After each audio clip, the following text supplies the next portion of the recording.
mbusa sajita qualify kunena kuti anthu awawa ndiye kuti ilili ndi banja.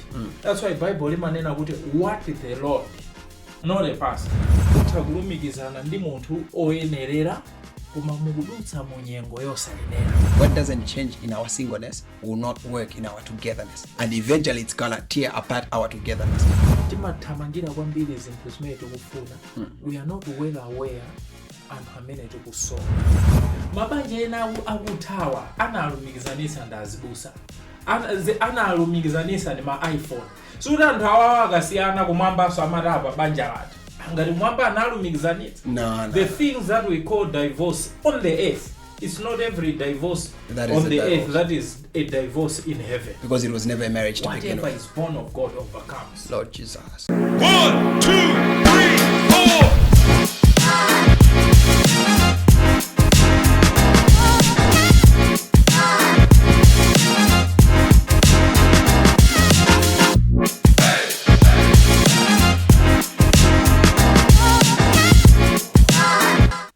Welcome. This is another beautiful day and another beautiful podcast. Welcome to Lab20 Podcast. It's a new year, and I know it's about a new phase. So this is my first day at work, but I believe we're going to have exciting conversation that we not only just remember that we had a conversation, but a conversation that brings a meaningful impact. And you should understand something. These conversations are not a one-way conversation or just me having a conversation, but we will be having familiar faces and faces that you know that would help us demystify some of these topics. And today in the building, I'm not alone. I am with a man that a lot of you know, and somebody that I also inspires me. Sir, welcome. Yeah. So there is Dr. Caswel Mkanda.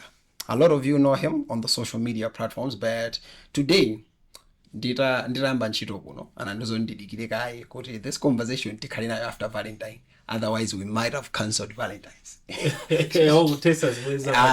Yes, but here in the building today we would love to have a conversation. Okay. A conversation about marriage. I think this is an outbreak that has been out there. And Hambidi, love is a scam, ABCD, but today we want to demystify Nkani Azibwezi, Nkani Azigondi.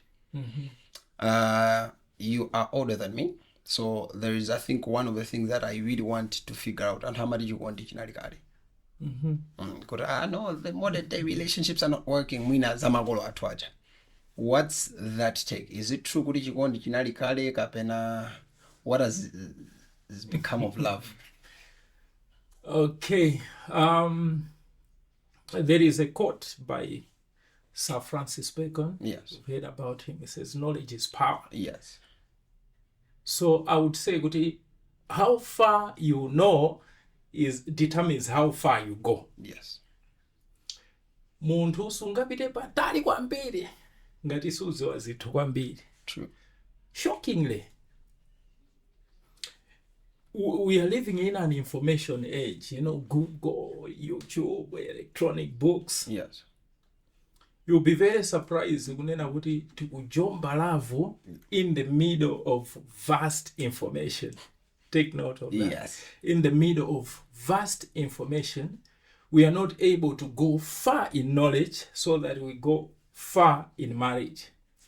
But our forefathers, like my parents, they knew very little about marriage. Yes. But listen to this. The little that they knew was all it takes to make a marriage, or all it took for marriage to excel. So, Masiku Anoa, I would conclude by saying, kuti tukumagwira data yapambali nake. Yes. Tukumambwita tukumakhandi data inake kumayona ngati yogwira koma language ikutifera manja. But also, just to add, we are more of a feeling generation than a knowing generation. And what I mean by that is in the Femagaya Ajoti, my emotions kwambiri than the position that love demands. I'll give you an example. Nowadays, love is more about how a woman would make you feel. how a woman would make me feel. Now, feelings, emotions are inconsistent. Yes. You feel good today, you may not feel good tomorrow. Yes. And feelings also, the danger is they need to be sponsored. They need to be supported. I'll give you an example. Tangomaliza umene Valentine bano. Yes. So there are some boys and agulisa mafoni. Took some girls out. The girls felt good. Yes. Now, it's the feeling that is making that relationship to be the right relationship because they are feeling right. Wait a minute. Yes. As we are talking about it, it's an age of vast information. And when we go back to social media, and how many naguri is many they sponsor feelings. Yes. Imene anaichwa kuti ndi standard. So now, love. Yes. It's centered on connectivity, not activity. And what I mean by that is, utakulumikizana ndi munthu oyenerera kuma mukudutsa mu nyengo yosayenera. Nyengo yosayenera imene mukudutsa moija is good for you because love does not answer to prayers. It answers to capacity. So capacity is developed. Yes. So development ya capacity is via a process. Yes. And inoyo ndine city generation ya ma process. The generation ija zima rice cooker mango dina zima microwave. So timadana ndi process. Yes. Yufake umabeza adaye na aga gym bwino maso zipana. Yeah. Alija mathete chakuti koma yo ni mfana oyamwa cha kulavu kucha. Yes. Kungo mudonyola pang'ono guys kwanyanyala watesaso through text. Komanda dao di wayangana uta dao ana amene apanga zimene zizi. Yeah. Chifukwa that person does not have the position that is required to sustain love because love answers to capacity, strength. So ndibwere ngufunda ija ya connectivity and activity. Love imene ikumayenda bwino ifa pali ma ice cream. Yes. Love imene ikumayenda bwino because you've gone out for dating. Love imene hii is performance centered, slavery. Ndekuti adali paganya akwenera kuti azionesesa kuti ma activities asadule. Chifukwa love hii is centered on activities imene zimapangisa kuti tizifira bwino. But you see our parents said analibe mafoni. Kalelija kunalibe ma screen if we grew up in area 50. Yes. Area kuma screen makha nyumba imozi nage machosa katani. Ndekuti anthu azone. So kunalibe kwambiri ma feelings. People, I was loving you for you. Okay. I was not loving you for what you can do to me. Yes. Yes. Go into connectivity and activity. Yes. I think another major problems and community now, and maybe personally I can also attest, is test. Now I would say this. I think there is a side imene antu timakura, and there is a side imene antu we are satisfied. You understand? Now in today's generation, inendiko zokanda panga zibwezi mwina follow 5 or mwina so 10 building up to a marriage or my current relationship. Now people have a dilemma. There is somebody they have a connectivity with, but they don't have an experience of an activity with somebody who had the right activity but didn't the connectivity was not right.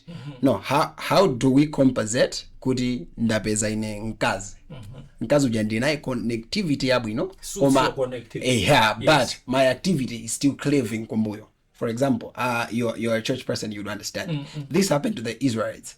Anabezeka kuti akupita to the promised land koma akufuna mavwende. How do you help? Because kunjako kuli nyamata wina wake onena kuti anapeza mkazi wapo, anapeza mamuna wapo koma akufuna be mavwende.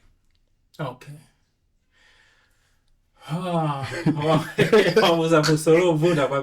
Okay, so there is connection. Yes. And then there is affection. Yes. Connection aba ndabeza muntu oyenerera. Now affection muntu oyenerera oja ndikupanga naye izinthu zoyenerera. Tikumvesana bwino. Yes. By saying ukuthi love answers to activity, it doesn't mean to connectivity, it doesn't mean the connectivity should cancel the activity. First, you solidify the connectivity and then you initiate my activity.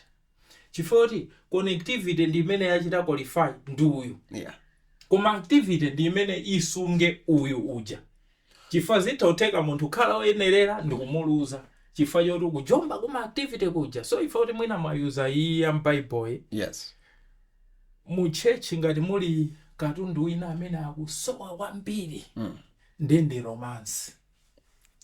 Tili ndi magayizi aja onena kuti oyaka kwambiri za mapempheroze, yes, kumano ozizira kwambiri mbali ya romance. yes, chifukwa chinthu utha kuchipeza mwachikhulupiriro koma machisunga ndi nzeru. Now mwina myth imene yabwera ndionena kuti romance, yes, is only possible where there are vast resources. yes, yes. But I will tell you kunena kuti romance kwambiri response to creativity. Yeah. I'll give you an example. Vala Diana alindi cash, but he's not as romantic. Vala Diana alindi tindrama tochepa, chocolate sakwanisa. Yes. Agula Janus. Koma bwana pokapereka Janus uchi. Romance mbwe. Awana chichewa chimene ayike kuseri kwa Janus. Amukulunga pakalata ina yovuta kwambiri. Yes. Now, for women to miss you easily, you need to be fun to be around. You need to be a joyful guy. Azimaya makonda ma jokes kwambiri.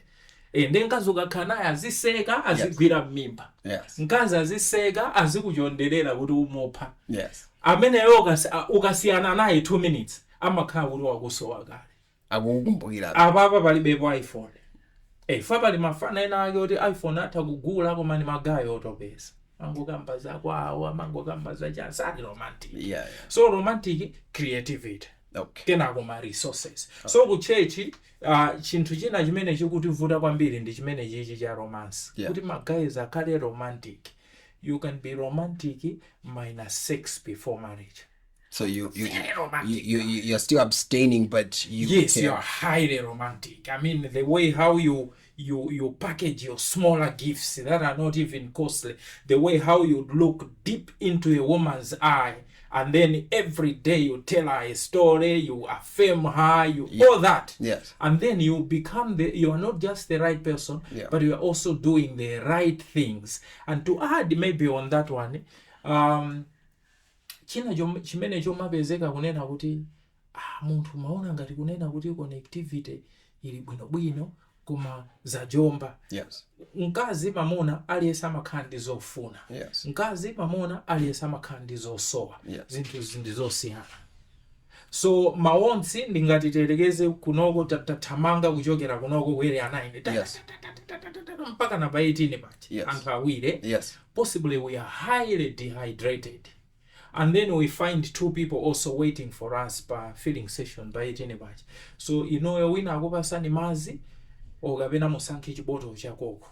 Wina akundipasa ine mazi ndisankhe chiboto chakoko. Now generation yathu yokonda zinthu kwambiri isankha boto lakoko. Chifukwa chonena kuti timathamangira kwambiri zinthu zimene tikufuna. We are not well aware anthu amene tikusowa. There are people that we need for a relationship, but they may not be appealing as in kuma wants. Yes. But then there are people that we need, they may not be as appealing to my wants. So I'll give you an example. If you have hydrated, what you need is water. So ndeuruka bezekaso kuti wagugulizaso Coca-Cola. I know Coca-Cola munamona bottle lijanje. Coca-Cola shape. Ndilo tuluka. Yes. Ndokoma. Madzi sagoma. Bottle sola flat palibepo munkhanga tadaye nake. Koma ndi need. Maona? Ndi need. Yes. So chimene chimapangisa kuti munthu anagwira koma adakaleka. Yezeka kuti mwina ali kushoko cha ine nkazi wake koma akungocheuka. Uyu ndo aliyekha ifota nampandira Coca-Cola. Akuziwa so kuti ineyo chijiona nena cha satisfaction. Yes. Ine ndi munthu koma ndindeka. Nkazi so akakhala ochenjera kwambiri amakuziona kuti adakalioka. Oleweso mamona amatha kuziona kuti amaya akuyanga nabe. Okay. Okay.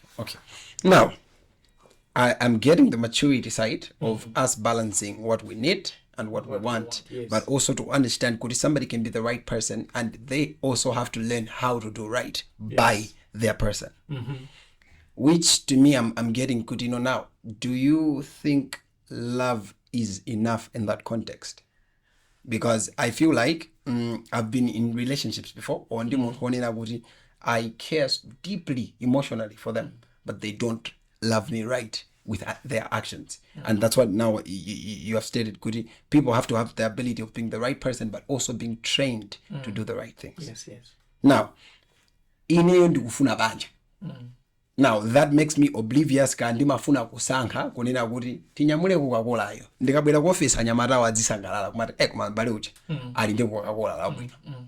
Now how do we mitigate kuti before you make lifetime commitments you have the maturity to walk away? Because what you're saying sizotanthu sadziwa kuti ichi sichikundikhutiritsa koma either they have a fear or they don't have the strength to walk away from such toxicity. And I've realized something, Kuri, what doesn't change in our singleness will not work in our togetherness. And eventually it's gonna tear apart our togetherness. Now, how do you speak to somebody else who knows, Kuri, ndili pano pa chifukwa cha galimoto mamunayi, ndili pano pa chifukwa cha body shape yankazi, ndili pano pa chifukwa yama ndipatsa iPhone, and them going beyond their immediate need to be able to look at the future? It takes courage to move away. Yes. I will tell you, one of the ingredients when you are dating someone, one of the rare ingredients in people is the courage to stay and also the courage to walk away. Yes. I want to balance it that way, but sometimes it takes courage to stay. Utakukala at the right place. Yes. But you are not having right experiences, good experiences. Good experience. So you are in the right place, but not good experiences. Yes. I'll give a biblical example for Elimelech and his wife Naomi. Yes. There is hunger in Bethlehem. So Bethlehem is the right place to be.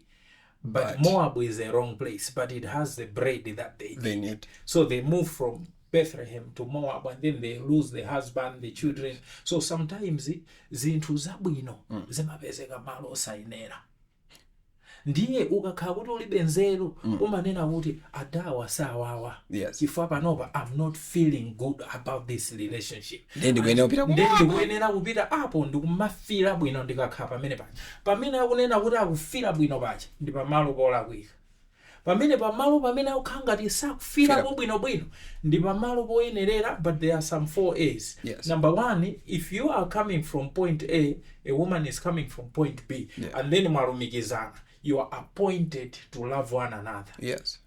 But ababa kuti mukondane pali pakwambiri because you are two different people. Yes. So you need the second A, adjustments.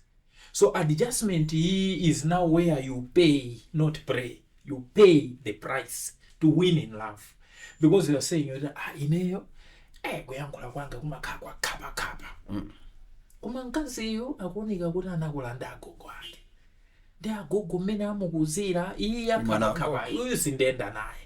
Why can't I adjust myself? Mkaziso akuona kuti ine ndine wa mwana wambiri komana adawa mwano ndizikangana nawo day.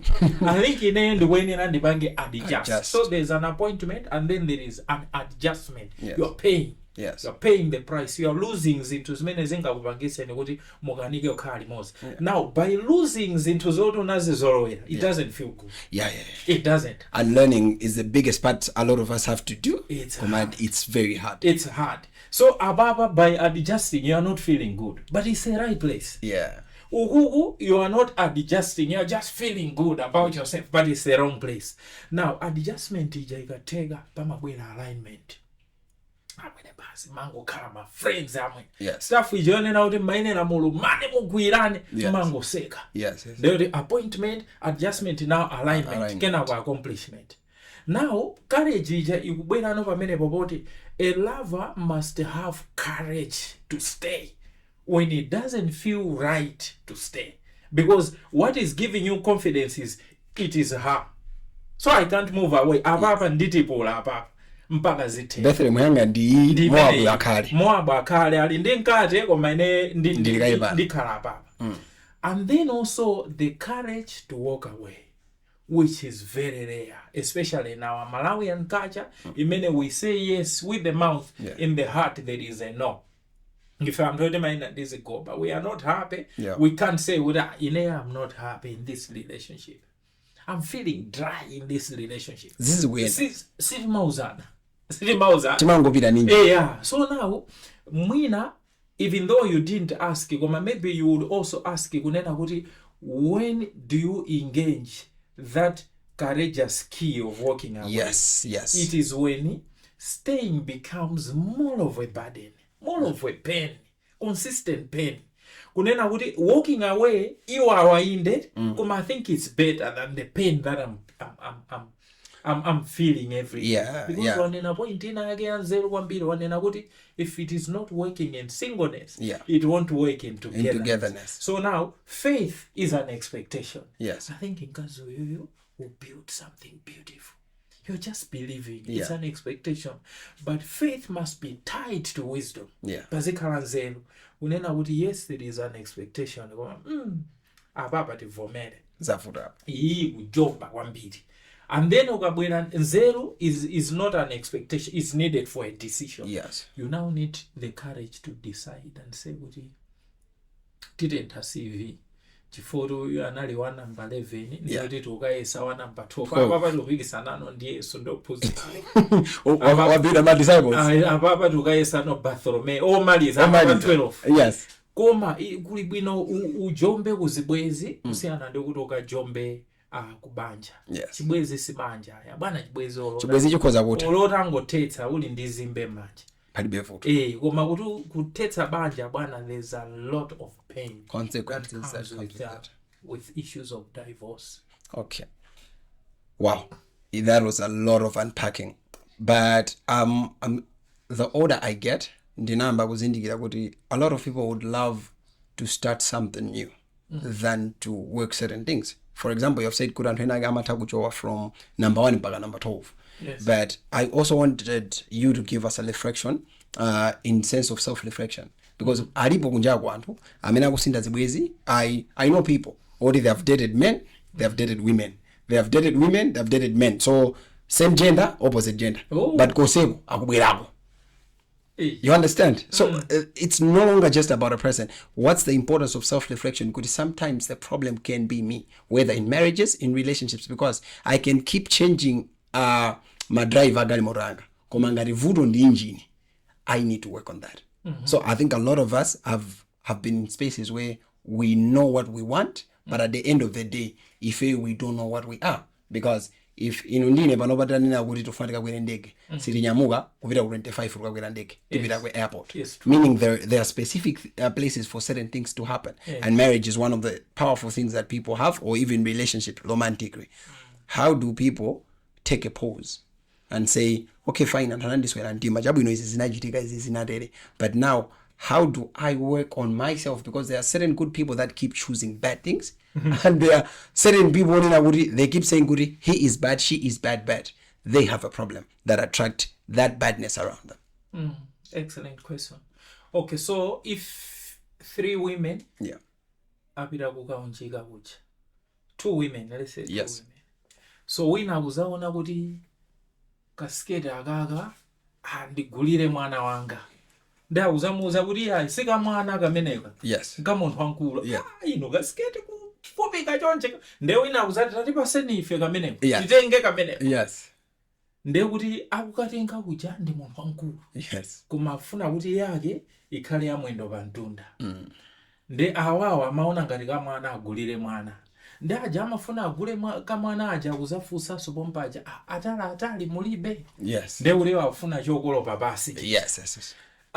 You can actually see kunena kuti we attract things after our kind. Zinthu timazikopa malingana osati ni mmene zilili koma mmene ifeyo tili. Hule ilili laona kuti ndi mmene ilili ndi ntchito imene limagwira likufunika kamene kaka. Ndela asankha kakafupi. Awa amayi awawa ozipasa ulemuwa asankhaso chimene chichi chachitali mmene alili. Now 2 words: opportunity, capacity. Kuti munthu wapeza mkazi oti ukondane naye, it's an opportunity. Yes. Koma an opportunity can be lost. You can access it by attraction, koma you can lose it. Chifukwa chonena kuti there is no capacity to keep ifanya amapeza ntchito ndi malaini amaziwa wina wake koma ntchito ijama za yosedo chifukwa choti ntchito anayipeza koma akanika kuigwira so ndikuti panali opportunity but there was no capacity to sustain that job. So now wakamba fundo yabwino yonena kuti the place of self reflection. Now timafuna nkhani zathu za lavu zisinthe pamene ifeyo ngati malava sitikusintha. Tufuna nkhani zathu za lavu zisinthe ifeyo ngati malava sitifuna kusintha. Now njifake kuma church panopa this is February kwabwera matheme osiyana it's a year of chakut year of chakut. Now matheme ajama bwera amapita ife timakhala pompachi ndifacho kuti chaka chija it's just innocent days that are looking for a changed person who is ready to experience a change, because change does not work on an unchanged person.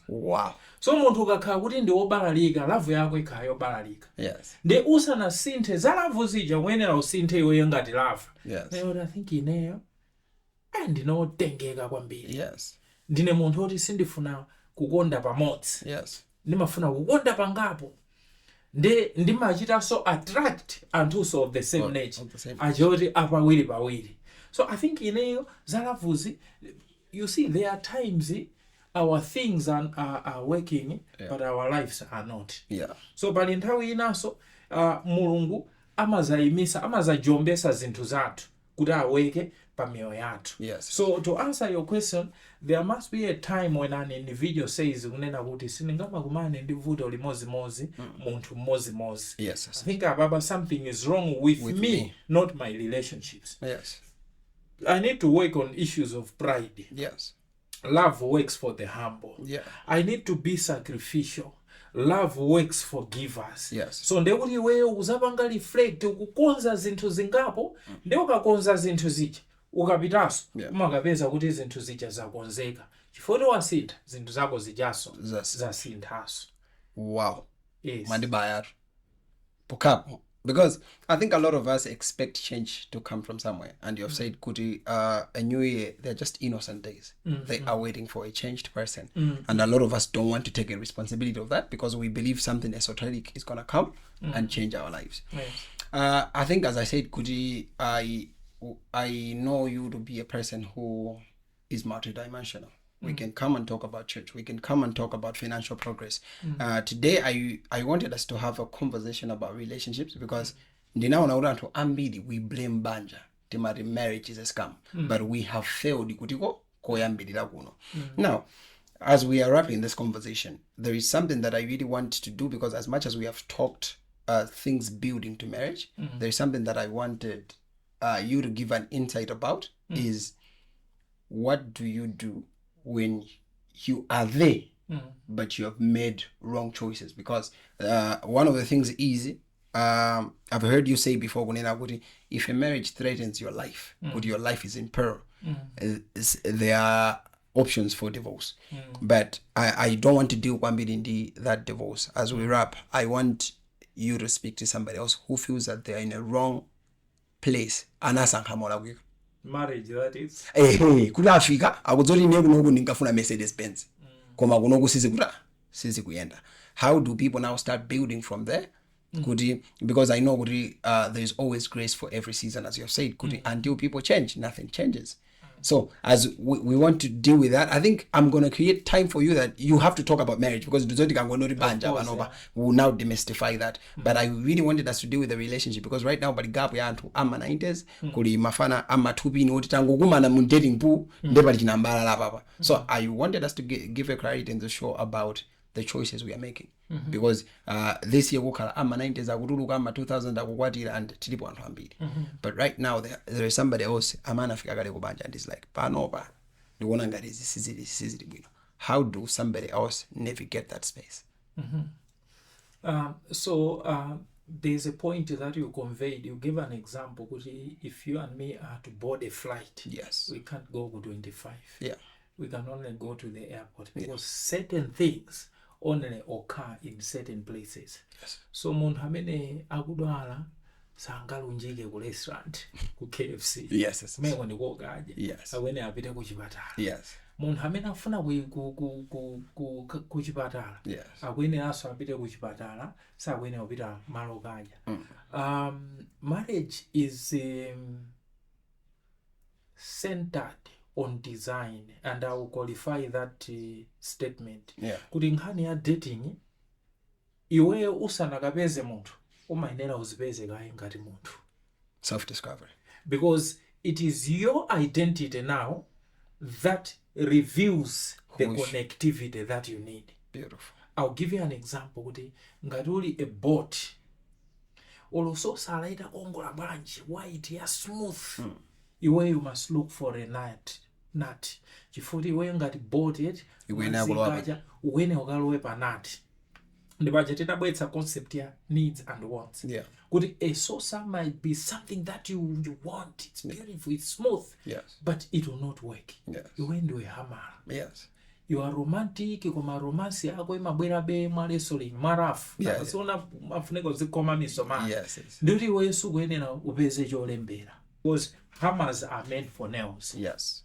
So ndakayambira kumene kuchifukwa chonena kuti anthu ali mabanja ojomba, koma they want things that can't work to still work. So sunganenebe kuti boti ije utenge cho cover ya cholembera sizingatheke.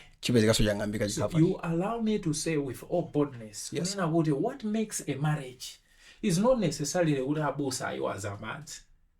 Chifukwa pala anthu ena asiya mabanja kuzomba, abwera mulilongwe munauma kumanamiza anthu kuti sali pabanja. Now chifukwa choti ndakashi kwambiri, they are able to manipulate the system. You find kuti mbusa wawazaso madzi kachiwiri. Kuzomba kuli nkazi apaso apeza nkazi. Mbusa sachita qualify kunena kuti anthu awawa nde kuti ilili ndi banja. That's why Bible limanena kuti what the Lord, not a pastor, what the Lord has brought together, has joined. That word joined, zukos in the Greek. Ndi chinthu chicho choti yoked for an assignment. Ndi mmene ino yonse mungachosere njero ayoti mwayika simenti wili bala imodzi. Ndi kuti zonse zisweka. Mabanja ena akuthawa analumikizanisa ndi azibusa. Analumikizanisa ndi ma iPhone. Suti anthu awawa akasiyana kumwambaso amatapa banja lata. Ngati mwamba analumikizanitsa. The things that we call divorce on the earth, it's not every divorce on the earth that is a divorce in heaven. Because it was never a marriage to begin with. Whatever is born of God overcomes. Lord Jesus. Whatever is born of God overcomes. Love never fails. Izizuma kodini mabona again idoti makwatira na ifa choona malilime.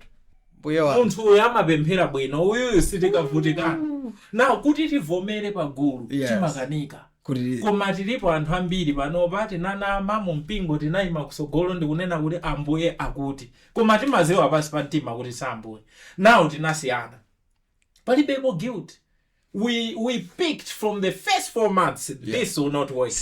We had to stay because of ministry. What you're saying? We had to stay because as busa kuti tamapirirana. Abusa onde kuti kuchipinda ndi brother and sister. Sakuionaso. Nawo sanataya. Anayedzeka kale. Panopa tiupanga za dziko lilona banja osatana.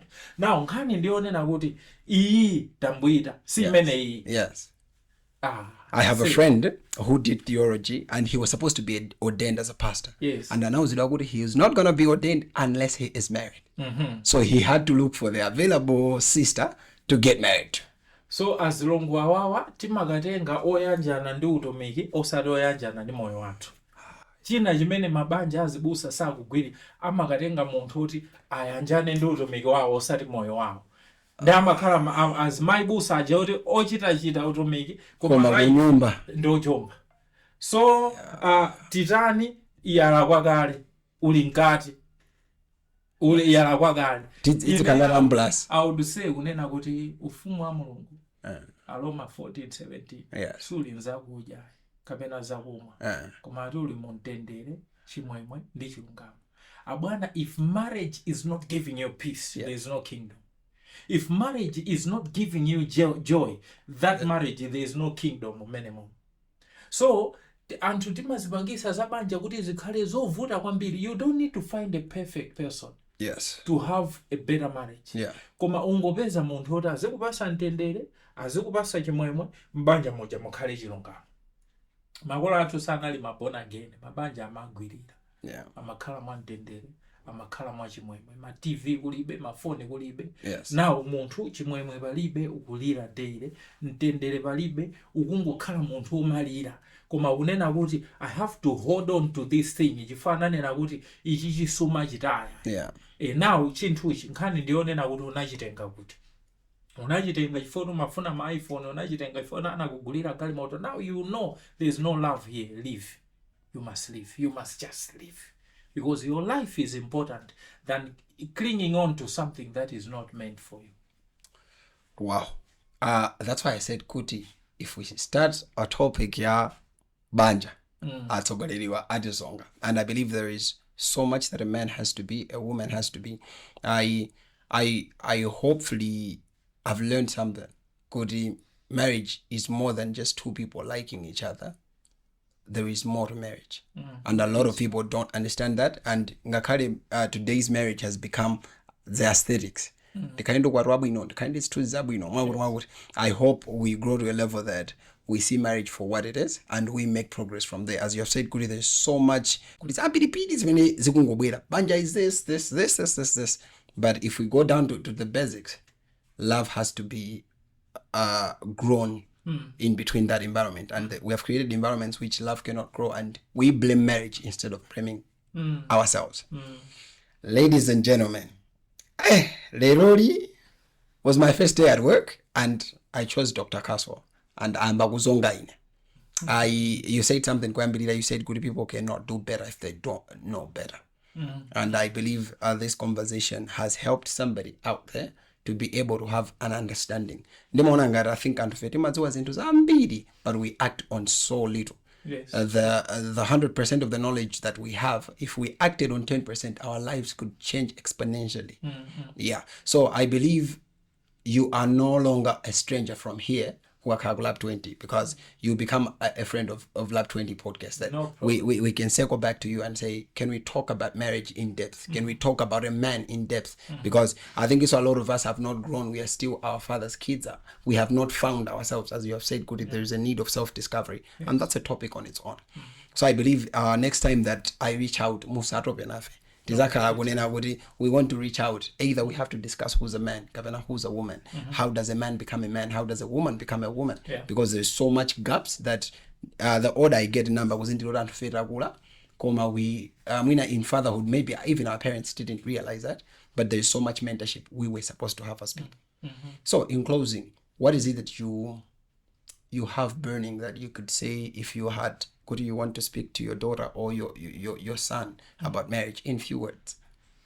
Not much words, indeed, but I would say a wise man ever said that we are a total sum of the decisions that we make. Yeah.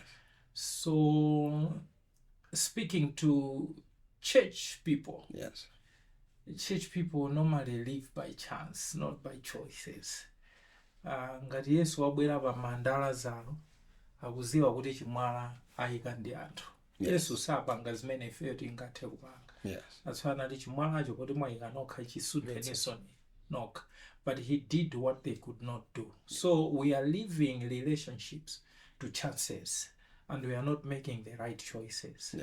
It's the same with people who are not of church. Pama choices apa ndi pamene zikujombera nkhani zachikondi.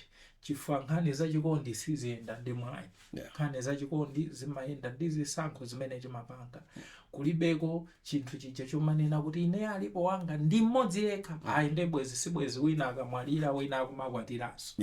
Koma nkhani ndiyonena kuti you can marry munthu wina aliyense bola ngati mwakondana, mwamvana, and you are willing to work hard to make your relationship work. So choices. Ladies and gentlemen, that was Dr. Caswel Mkanda. I believe knowledge has the ability to change the world because the world is changed by philosophies. And the philosophies that we act on are the ones that change us. And do not forget, this episode was sponsored by Lab20 Tours and Safari and Lab20 Innovations. Until next time, I've been your host, Wishes Go and Gozo. Ciao. 1, 2